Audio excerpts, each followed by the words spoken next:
Colonel Hubert Julian, who's here with me today, just gave his own introduction. He called himself tall, tan, terrific. Finish the rest of it, Colonel. Well, I said tall, tan, terrific, eager to go. Wherever there's war, rumors of wars, intrigues. Who called you the Black Eagle? Where'd that come from? Well, I tell you, it originated in view of the fact that I was the first and only black flyer in the world. During the various press interviews, they said, well, you better accept this. H. Allen Smith, a low man on the totem pole, years ago in a press conference on the Aquitania coming from Europe. When you attempted that first flight, that really spectacular one in 24, to fly from New York to Africa, which was, about 5 or 6 years before Lindbergh even flew the Atlantic? Yes, July the 4th, 1924, exactly. Did you really expect to make it? Yes, because it wasn't a non-stop flight.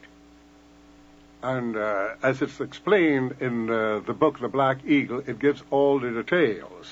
Your first stop was on schedule, however. Well, yes, but you see, my first stop really was to be Atlantic City to change a pontoon that was damaged. You see, I couldn't put the flight off when there were 200,000 some believers and other non-believers on the banks of the river on the 4th of July who had put off the holiday to see the start. So we had planned to stop in Atlantic City, change a pontoon, and go all the way down to Florida, from Florida to Cuba to San Domingo, and touch in San Martin and all the islands in the West Indies to Demerara, and all the way to Cape San Roque, over to the island of Santa Maria, and then from Santa Maria over to Africa.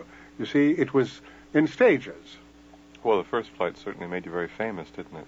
Well, infamous, I should say. Yeah. Of course, it was well planned, and I had hoped to fly to Ethiopia, which was the only African empire at the time. The reason the Colonel is here today is because there's a new book, which I assume is an authorized biography, being that you're here plugging it, by John Pierre Nugent, and it's called, correctly enough, The Black Eagle. That is correct, sir. You pleased with the book? Very pleased indeed, because The Black Eagle, as detailed by John Nugent, give all the facts of impossible deeds. Of course, take the Mission Impossible that you'll find in The Black Eagle, and that was on the 30th of April, 1923. I made a parachute jump in the heart of New York City, and I wouldn't do it for $10 million tax-free today. In those days, you had the 2 elevated railroads, and the East River and the Hudson River is 3.5 miles apart, and a fool is going to come down in a parachute with all the overhead wires and land within one block of pre-arranged destination.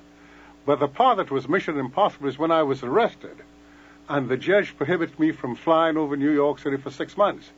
And I called the 23rd Street precinct. I said, at 4 o'clock, prepare another summons. I'm going to land right on the precinct. And I exactly did that. And that was Mission Impossible.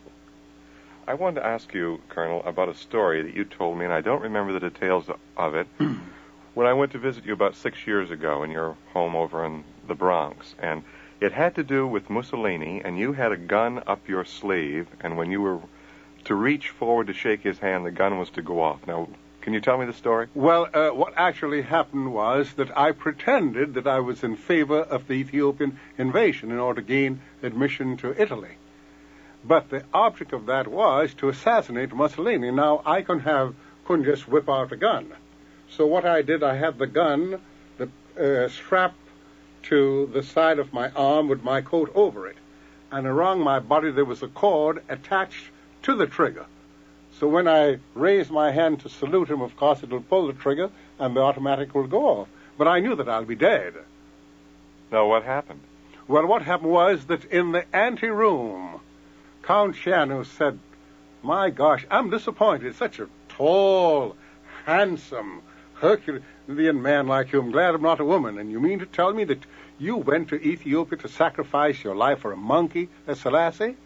And, the thought of that, of course, my blood run cold. And he said, well, I'm sorry, you're in no position to see El Duce today. Wait until you're more composed. And that's why I didn't go into the next room. Did you ever meet him? Never met him, no. Tell me a little bit about Father Divine, because you knew him pretty well. Well, I call him a mystery man. He was a man of a lot of powers, and as I relate in the book The Black Eagle, that he first employed me to fly him all over the United States. So his angels could see him, and of course I was well paid, $100 a day whether I flew or not. And he chartered a plane for $50,000. And the thing that mystified me about Father Divine was that if there were 5,000 people in a room and he pointed to that door and said everybody through that door, there was no hesitancy. He had full control. And the thing that I liked about him was that he practiced and saw to it that his followers practiced honesty. If they had run away from paying debts in order to be a member of his cult, you'll have to pay back all your debts. And the police was very pleased to know that it was a man who could control people as he did. What was Father Divine like on a personal basis? You must have chatted with him flying around. Gosh. Well, he was about 5 feet 2 inches. He was very personable and knowledgeable, and his oratory was superb, convincing, dynamic.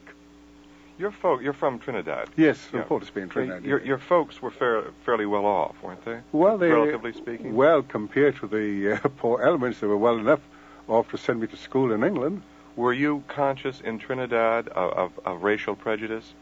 No, because in Trinidad it isn't what you look like; it's who you were and what you had. Well, when was the first time you were conscious of it, say? Right on the 21st. On the 8th day of March 1921, right, my first visit to Washington, D.C. You see, I don't know whether the Black Eagle, the book Black Eagle, has a diagram of it, but I invented the parachute as being used by the spacecraft agency. And I went to Washington to patent it on the 8th of March 1921.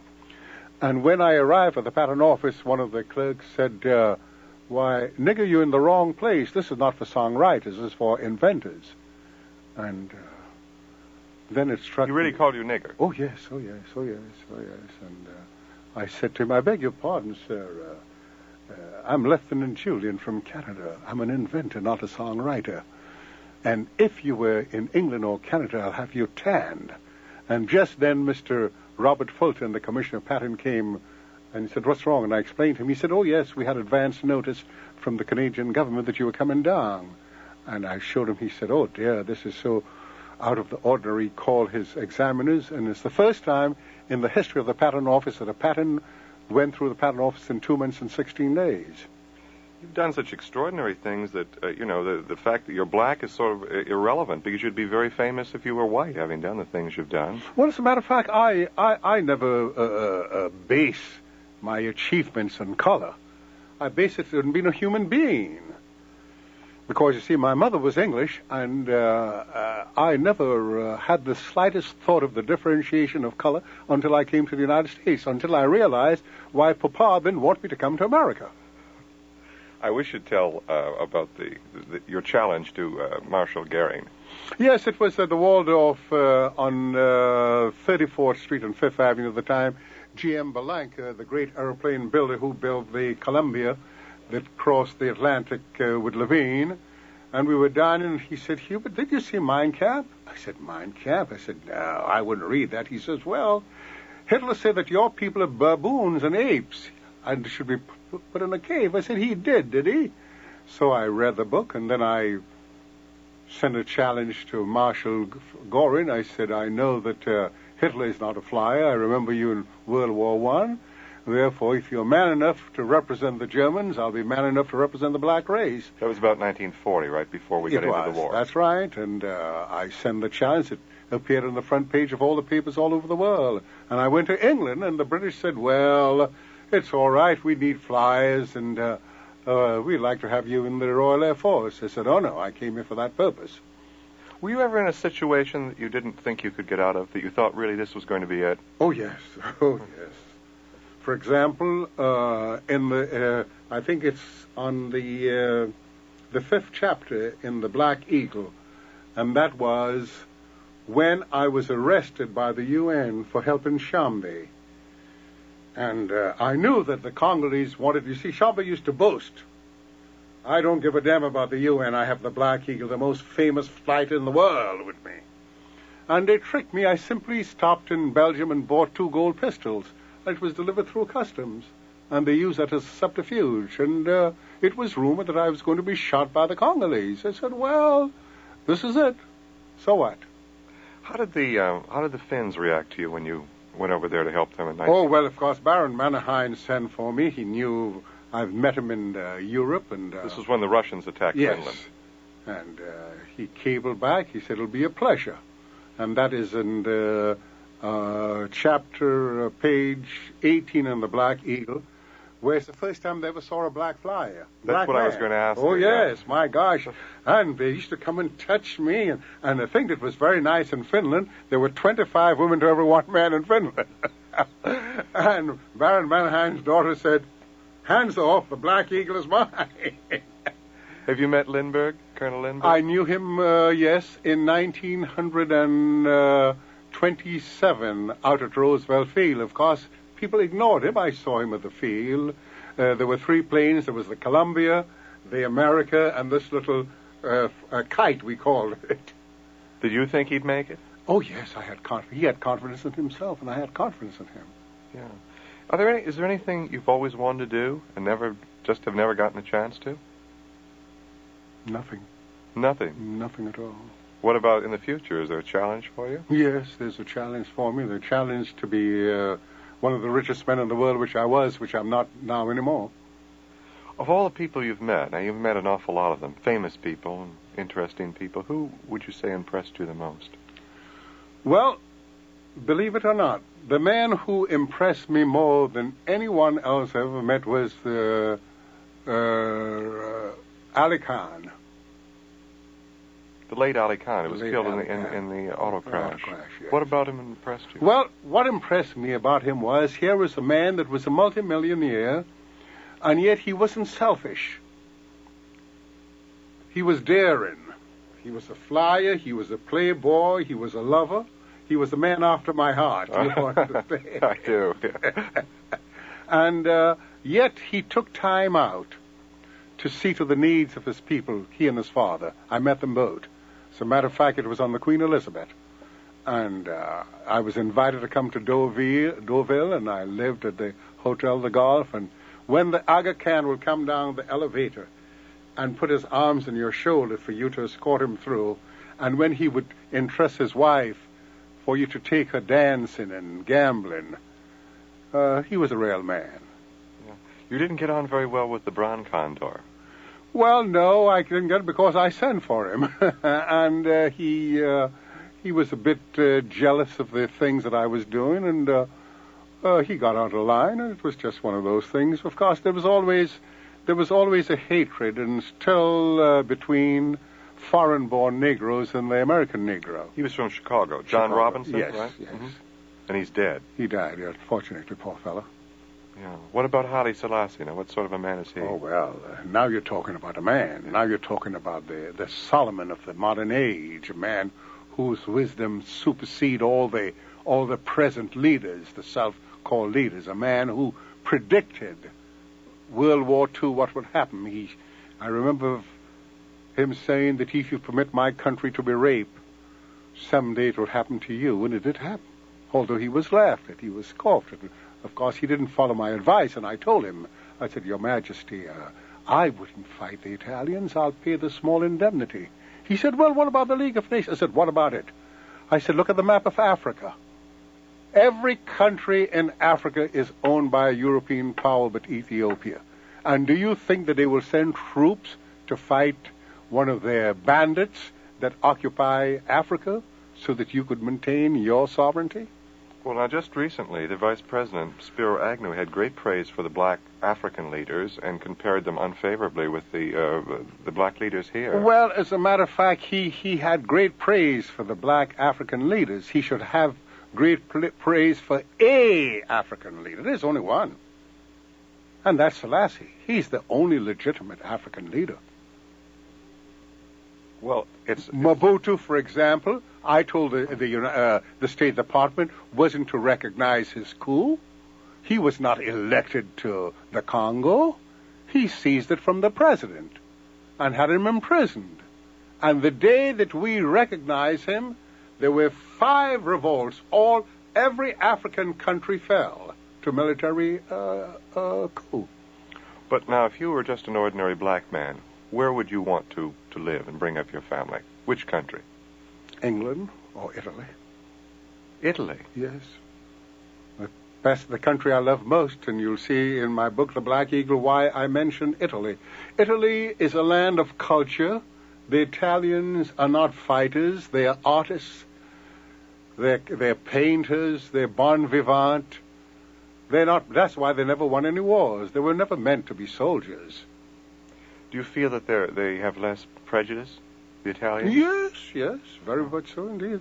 They don't mind their own business. You were a first nighter and a great celebrity during the Roaring '20s in Harlem.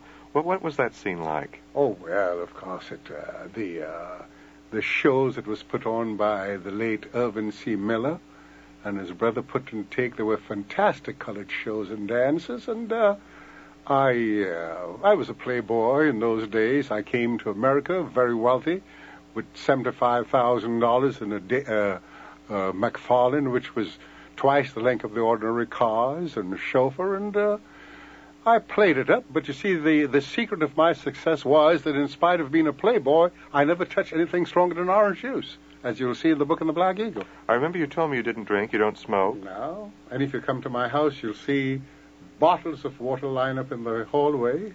Yes, as a matter of fact, I think you showed them to me when I was there. Yes. Is that a moral thing or just? No, it's not moral. It's practical. I mean, I study anatomy and studied medicine, and I know that the water in New York City is the worst water in the world. And no, Los Angeles water is the worst water in the think world. so? Yes. I drink a lot of water. I assure you, it is. Yeah. And as far as smoking is concerned and alcohol, the reason why I abstained from alcohol was that in order to survive in the early days, as you'll see in my book, The Black Eagle, you have to have your wits because plane was so fragile. You couldn't be drinking and flying. You had to put your plane together. You had to be your own navigator, your own avigator. And men, even during the war, those that drank and fly, of course, they never lived to fly again. Colonel Hubert Julian is here today, and we're discussing his recently published book. The publisher, by the way, is Stein and Day, and the book is called The Black Eagle, and it's written by John Pierre Nugent. I want to ask you, Colonel, did you ever think about what there might have been in your early background that made you such an extraordinary person? Was it your parents or your upbringing? Or? Yes. The fact is that you have a white mother and a black father. And your mother is titled, and she said to your son, you're here for a purpose. Look in the mirror. No man is your superior. There's nothing that has been done that you cannot do. Then I used to have visions. As a boy, I used to dream that I was flying. I was an angel. I used to fly from place to place. I've been pursued, and I'll be left bodily. Now, at that time, no one flew, because you're, what, 73? 73, yes. Mm-hmm. Well, of course, when I was a young boy, I was 5 years of age when 6 years of age when the plane was invented. 1903, the Wright brothers invented the plane. I was born 1897, so I was 5. Well, were your fantasies even before that, or? No, it was during that period. That was your first ambition, to be a flyer. To be a flyer, to be something, to get away from the world, to soar. I used to lay and watch the seagulls and said, oh, if I could only fly. On our estate on the ocean in Toko, I used to see the seagulls, and there was one time I heard a big fight, and there was a seagull that was badly beaten. It happened to be a black seagull, and I nursed him and called him my pet. And after he got well, he used to fly and come back until he brought a mate. And that became an obsession to me. I wanted to be a doctor, and I wouldn't study. I could do nothing, but emulate what Columbus did. I wanted to be the black Columbus of the air.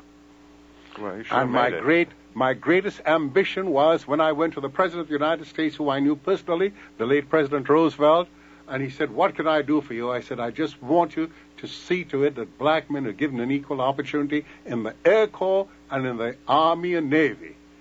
And my greatest thrill in life was when I saw a black man receiving 3 stars in the Air Corps. I'm referring to Lieutenant General Davis. I knew his father very well. We traveled together, and I told him, let your son join the Air Corps. It's the future of tomorrow. Do you have children? Well, we have 2 grandsons, one 27 and the other 22. What do they think about your career?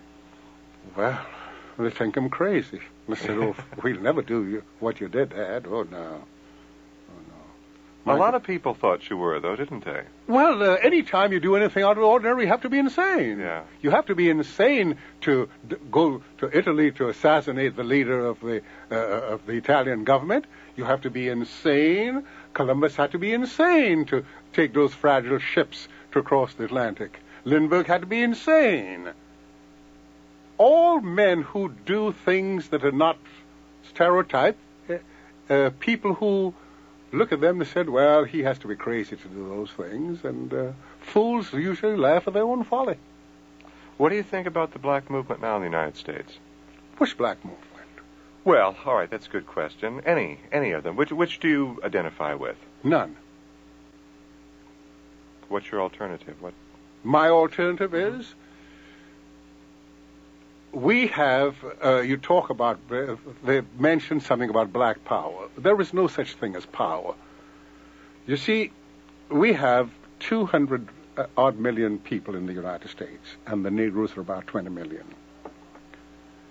To have power, you must be able to have institutions, employ.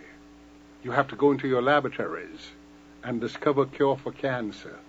You have to be able to be indispensable. But the black race is not indispensable whether we like it or not. It's factual. We are dependent. We are a dependent race. We do not produce.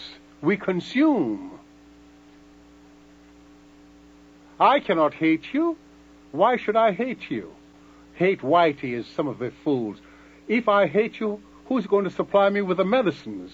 Who's going to supply me with the eyeglasses here that my black brother is wearing, the watch he's wearing, the clothes he's wearing, the food, the medicine? We produce nothing. We consume. We are dispensable. We are not indispensable.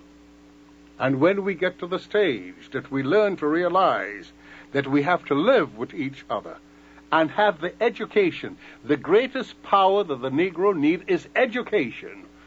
I educated myself. I speak foreign languages. I go all over the world. I have no barriers. I permit no barriers to be erected.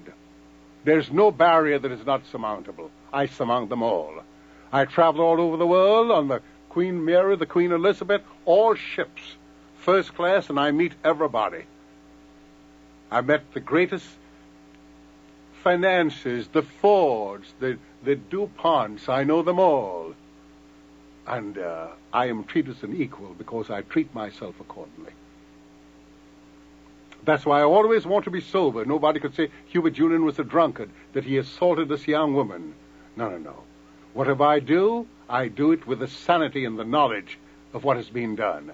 And all I ask my people of the black race to do is educate yourself.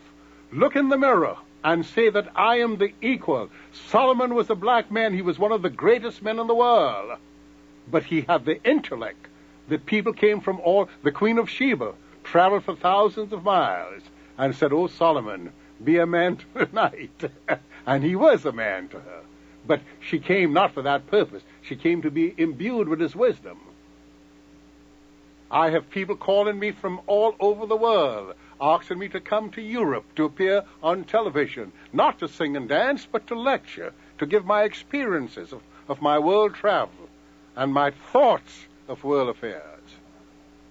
And that's what I like about the Black Eagle. And that's what I stated in that book, The Black Eagle. To be a man. Did you ever, at any time, just wish you'd been just an ordinary man? No. life wouldn't be worth living. You wouldn't have been able to stand it? No, I couldn't. Why? No. Too boring? Too boring, and the man who lacks an education, lacks a willpower, he's relegated to among the ordinary peasants. There was a newspaper here, I don't know if it's before your time, it was called PM? No. It was a tabloid. The World? No, the Mirror? The Mirror. Yeah. And the Mirror carried daily a picture or a sketch of a man who had exceeded the ordinary people, and he was lifted above the crowd. I want to be above the crowd. I don't want to be improbus mumnium. No. I couldn't live. I'll die tomorrow. If I was just an ordinary Hubert Julian, I would die tomorrow. I couldn't stand it. What about Marcus Garvey? Did he inspire you at all? Yes, he did. He was one of the greatest. Yes, he had visions of what is today a free Africa. And the American Negroes had him in prison because they were not interested. You see, it was a malconception. Marcus Garvey didn't want all the Negroes. All the Jews are not going to Palestine, otherwise there'll be no Palestines. You have to have Jews here to support Palestine. Marcus Garvey wanted to have a kingdom in Africa, where those of us who were intellectual enough to go and reside in Africa, but the majority to live here. Was he bitter about their attitude? Because Very bitter. He died bitter. Because he was really ahead of his time. Well, very much so. I'm told I'm 200 years ahead of my time. Unfortunately, if I was 25 years younger, as a matter of fact, if it wasn't for the family ties that I have, I would live in America for 24 hours. Well, don't you think that the black people who heard him then was more fear than anything else? Don't you think they knew he was right? Yes, fear. In other words, as he was resented, so was I. What the devil, a foreigner come in here to tell us what to do? A foreign Negro. But the case is, I wish that I was a Jew. You know why I wish I was a Jew? If I was a Jew, the Jew would have supported me, and Lindbergh would have never been the first to cross the Atlantic. If I was a Jew, I would have the support of Judaism. I believe, if I was a Jew, I would know what the sufferings of Judaism was. The black man doesn't know what it is to suffer. He has more now than he don't know what persecution. He don't know what. He knew the lash of slavery, but he doesn't know the torture chamber. Dakar and all this. The Jews, they're only in the minority, but look what they've accomplished. And the black man allow his religion to enslave him. I'm not an atheist. I believe in God and I say my prayers. But you have all these Negro churches that are collecting hundreds of millions of dollars from the Negro every Sunday and doing nothing with it, just to glorify one man. This is what the book says. And that's what. What about tomorrow? Well, but the blacks, don't you think, today have a much stronger sense of identity? That if there were a young Colonel Julian who emerged, don't you think that they would support him? Well, I believe the young Negro of today, the revolutionary Negro of today, I like a militant Negro that will fight for his... But the only thing I dislike is, I don't want a group of Negroes to say that this is civil rights and we're going to tear down this institution and tear down this so we could plunder it. That's not civil rights at all. I like a group that will fight for its rights. Stand up for your rights. But you cannot stand up for something that you're not qualified for. I couldn't come here and said, well, I'm a black man, I want to take charge of this radio station. I'm a black man, I want to take charge of this institution, if I haven't the qualification. Michael, you want to ask Colonel something? We've got a couple more minutes. Come on. It's very strange. I wanted to go back into something about, you were saying about, I think the main point is black people are trying to say that we're at a point now that they know what their capabilities are, you see, and they know that we can make things to be used by ourselves. You see, that's what I'm not clear about. You're saying that the black people are dependent, but I think that a lot of them are saying that there's a certain amount of independence that must be realized. We're only as dependent as we think we are. We can be more independent by ourselves. All right. So, supposing I answer by saying that, let's say, for example, that the great utilities company like Con Edison and the New York Telephone Company will say tomorrow, well, now, members of the Negro race, you're 200 million. You're 20 million, we're 200 million. Because of the great demand and your stress in black power, as of the 1st of July, you supply your own electricity, your own telephone.